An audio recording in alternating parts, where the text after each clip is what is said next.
বন্যার্তদের প্রতি মানবিক সহায়তার ক্ষেত্রে রাজনৈতিক কিংবা ধর্মীয় পরিচয়কে প্রাধান্য না দেওয়ার আহ্বান জানিয়েছেন বিএনপির ভারপ্রাপ্ত চেয়ারম্যান তারেক রহমান। তিনি বলেন, এবারের বন্যার অন্যতম কারণ প্রতিবেশী দেশ ভারতের ত্রিপুরা রাজ্যের দায়িত্বহীনতা ও খামখেয়ালিপনা। তারা হঠাৎ করেই বাঁধ খুলে দিয়ে বাংলাদেশের বিস্তীর্ণ এলাকাকে ডুবিয়ে দিল, একবারের জন্য সতর্ক করেনি।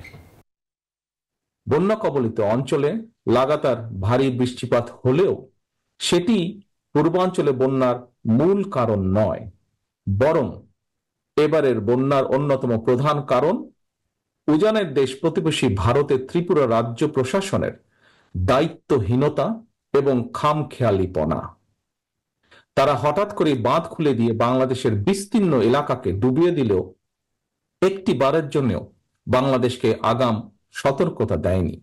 ফলে আকস্মিক বন্যার দেশের বিস্তীর্ণ এলাকা ভাসিয়ে নিলেও পরিস্থিতি মোকাবেলায় বাংলাদেশ সামান্য একটি প্রস্তুতি নেবার সুযোগ পর্যন্ত পায়নি। প্রিয় দেশবাসী, বন্যা কবলিত এলাকার মানুষগুলো এখন মহা বিপদে। সহায় সম্বল হারিয়ে লাখো লাখো মানুষ এখন নিদারুণ অসহায়।